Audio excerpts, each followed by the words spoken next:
All right, hello everyone. Welcome to the PSN training, otherwise known as the Project Safe Neighborhoods New Performance Measurements Training. My name is Gabriela Castellanos, and I am the TTA specialist on the BJA Planning Performance and Impact team. Thank you for joining us today. We're going to get right into it, starting with our agenda. We will start with an overview of the performance management at BJA. We will then go over data reporting requirements. We will go over the exact changes to the PSN questionnaire. We will recommend best practices when reporting. Then we will provide some helpful resources, and that will be it. Here are the presenters. Like I said, my name is Gabriela Castellanos. I also have my colleagues, Angela Balchi and Janine Bololia. With that being said, let's get into performance management at BJA with Angela. Go ahead. Thank you. So performance management at BJA is the process of programs and grantees regularly collecting data on their grant activities. Performance measures are a tool to help determine whether activities are implemented as intended and achieving their desired goals and objectives. Performance measures also help to capture outputs and outcomes over time, which enables pre- and post-comparisons to assess change. Performance measures and the resulting data help support analysis to identify data trends, patterns, and insights that can inform program decisions and improvements, as well as demonstrate the success of BJA grant activities and compliance to regulations. You can find additional information and other resources on the OJP Performance Measurement and Progress Reporting Information Portal linked at the bottom of this slide. The BJA Performance website is also listed. So why does BJA use performance measures? There are several uses of performance measures for BJA grant programs. First is to understand how funds are being distributed. BJA and OJP are regularly tracking progress towards overall goals and develop various reports through annual key performance indicators with performance measures. We also track grant activity and progress towards program goals. This enables us to respond to external requests and data calls such as congressional inquiries, media requests, and freedom of information requests. It also helps us to identify needs for specific training and technical assistance or revisions to program design or implementation.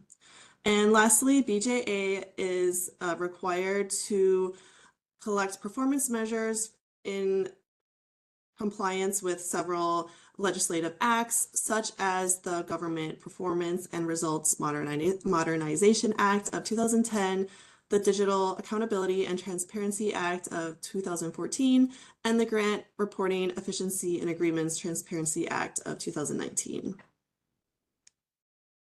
Next slide. There are also several benefits that performance measures have for your organization and your program. By systematically monitoring performance measures and tracking your own data, you can help identify what is working well and what might need to change. This helps you to make data-driven decisions and manage and improve your grant program. Additionally, the data that you provide allows us to provide targeted training and technical assistance resources for the grantees that need it most. Performance measurement data can also be used as evidence that you are achieving and meeting your goals. This can help you plan for program sustainability and help you to advocate for additional resources for your program. Now we're going to get into specifically discussing data reporting requirements. We're going to discuss the where, when, and what of reporting requirements. We'll get into each of these in the upcoming slides. So first, where do I report data? BJA has two online tools to facilitate performance measurement reporting, the Performance Measurement Tool, or PMT, and Just Grants. PSN program grantees will continue to report in the PMT quarterly and then upload your reports to Just Grants semi-annually. PSN has revised performance measures beginning this year. The revised PSN measures will automatically appear for your January 2025 reporting period. We have PMT and Just Grants resources on this slide. If you have specific questions related to the PSN performance measures or other reporting requirements, please reach out to the PMT help desk. If you have Just Grants system related questions, please contact the Just Grants support team. We'll provide the contact information again at the end of this presentation. Where and when do I report data? This table shows a reporting schedule for PMT reporting requirements and by reporting period. Reporting periods with a January 30th and July 30th deadline require narrative questions and an upload to Just Grants. The only time these requirements go outside of those dates is if you are completing if you are filling out the last report for your award. This requires performance measures, narrative questions, closeout questions, and an upload to Just Grants. So for this month of January 2025, you will respond to performance measures for the reporting period of October 1st, 2024 to December 31st, 2024. You will also respond to narrative questions, answering those based on the last 6 months of data. Then for the January 2025 reporting period, you will need to upload 2 PDFs to Just Grants in order to fulfill your reporting requirements. One for the July to September 2024 reporting period, and one for the October to December 2024 reporting period. This is only for the January submission to fulfill based on the change of the performance measures. Moving forward, you will only need to upload 1 PDF report to Just Grants. The revised performance measures for PSN can be found through the link on the screen. And again, in January 2025, all PSN active awards will report using the new performance measures. So we encourage you to become familiar with these measures before reporting. Additionally, you can use this PDF version as a guide to track relevant data at a time interval that is easiest for you. And then when it is time to report, you can add those figures or information into the PMT. So there are 3 required sources of data that you are required to report that we have already been mentioning: performance measures and narrative questions. So first, the performance measures begin with general award administration questions, which asks about your grant activity status and how your award is being administered.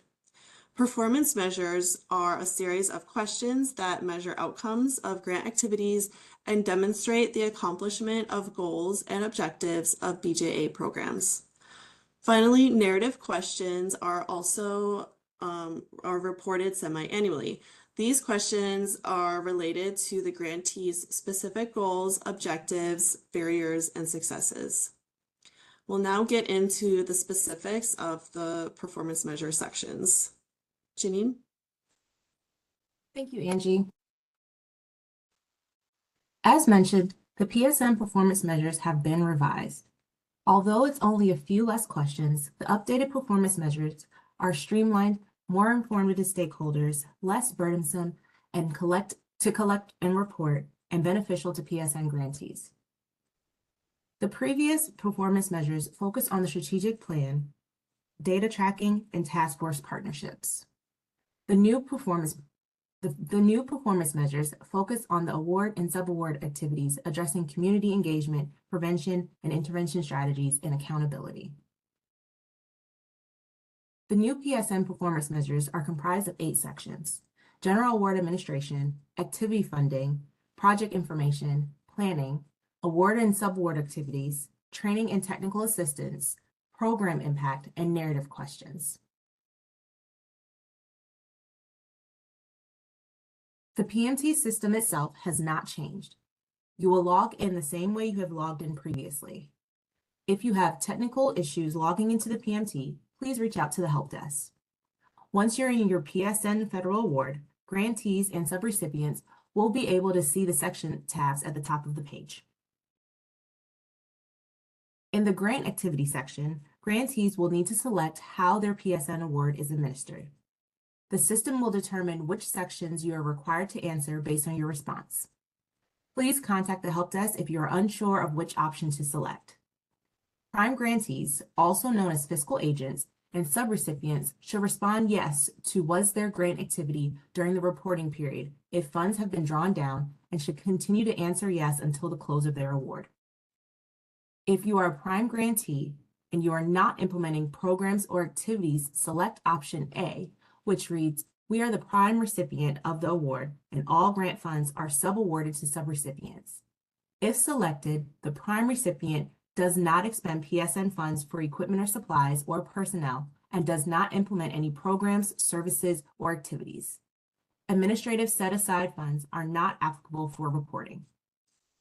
If you are a subrecipient reporting grant activity, you should select option B, which reads, "We are a subrecipient." Prime grantees who are implementing programs or activities should select option C, which reads, "We are the fiscal agent and are conducting programmatic activities."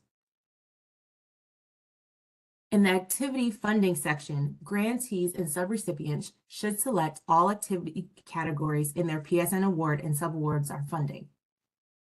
The activity categories are law enforcement, prosecution, community engagement and outreach, prevention and/or intervention other than reentry and public awareness education, reentry, community supervision, for example, probation or parole, research and evaluation, intimate partner violence reduction strategies, and public awareness and education.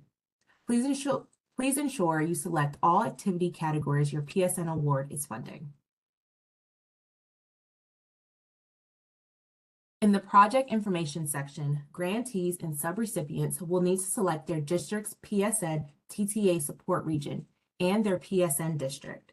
The available TTA support regions are Northeast, Southeast, South Central, Mountain Plains, Mid-Atlantic, Midwest, and Pacific. The PMT will have a list of PSN districts available on a drop-down list for grantees and subrecipients. In the planning section, grantees will need to select activities that were in progress or completed during the reporting period. Grantees will also need to describe the status of the award and subaward activities. Describe one activity per entry. Add additional entries and report up to 10 activities. The award and subaward activity section begins with open-ended questions followed by 3 subsections. Fiscal agents that are not implementing programs or activities do not complete this section. Please ensure your responses are comprehensive and concise. Here we have the beginning of the Community Engagement Prevention and Intervention section.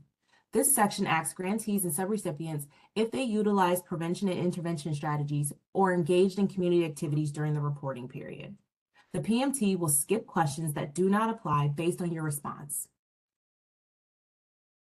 For the Focused and Strategic Enforcement and Accountability section, grantees and subrecipients will have to select all approaches and models their PSN program focused on and whether they conducted program analysis. Program analysis could include a formal outcome evaluation, regular and ongoing monitoring of program activities and outputs, surveys of program participants or community members. For the Technical and Training Assistance section, this section's purpose is to measure training availability on PSN initiatives. This section also focuses on the frequency and quality of TTA provided by BJA-funded providers. Grantees and subrecipients will be able to report the number of personnel trained on methods used for the PSN initiative, the number of TTA requested, and the quality of the TTA interactions during the reporting period. Closeout questions will be required when all grant activities are completed and the grant is ending. These questions will only appear when grantees select yes to the first question in the performance measures, which asks, is this the last reporting period for which the award will have data to report? Lastly, the performance measures end with narrative questions. The narrative questions at the end of the performance measures are also new, so please review them within the PDF when completing your performance measures. As Angie mentioned earlier, during the month of January 2025, you will respond to performance measures for the period of October 1st, 2024 through December 31st, 2024. You will also respond to narrative questions answered based on the last 6 months of data. The narrative section is where grantees can highlight their accomplishments and discuss their challenges. We do want to make sure that you're answering the narrative questions correctly.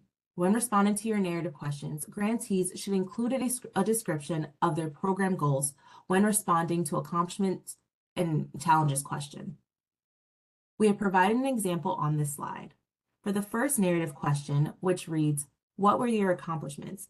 Include any progress made towards achieving your grant-funded program goals during the reporting period. The grantee's response states their program's goal, followed by the accomplishment of their particular goal. For the second narrative question, which reads, "What challenges did you encounter, if any, within the reporting period that prevented you from reaching your goals or milestones?" Grantees should restate their goal and then state their challenge. If grantees have more than one goal, each goal should be listed with the corresponding accomplishment and challenge. Please feel free to number the goals and their corresponding accomplishment and challenges. As we come close to the end of this presentation, we would like to share some tips to improve data quality that your program can do from the very beginning. First, let's talk about why it's important for data to be accurate. Grantee data is used in a number of ways for critical BJA and congressional functions, including legislatively mandated reporting, informing and justifying federal budgets for future funding, responding to questions from legislators and other policymakers, publicly reported statistics, testifying before Congress, identifying promising practices in the field, and responsible use of federal funds. You're the best person to identify if something is incorrect in the reporting. It is recommended that a designated staff person coordinate all performance measure data collection and entry to ensure consistency. If this is the first time you will report data for your organization, make sure you are familiar with the data you will need to collect and report. Do this by reviewing the PDF version of the questionnaire. Ensure a backup person is aware of the data collection and reporting process so they can fill in if the designated staff person is unavailable or leaves their role. Review the performance measure questionnaire at the start of the grant to build effective data collection systems and processes. Do not duplicate reported activities or outcomes across reporting periods or award if your project is funded by multiple awards. Review and verify data for accuracy with subrecipients before submission. Enter 9999 if data is unavailable and provide explanations and plans for addressing unavailable data. Be mindful of the validation alerts built into the PMT questionnaire and verification outreach by the PMT help desk. I will now turn the presentation over to Gabriella for helpful resources. Thanks, Janine.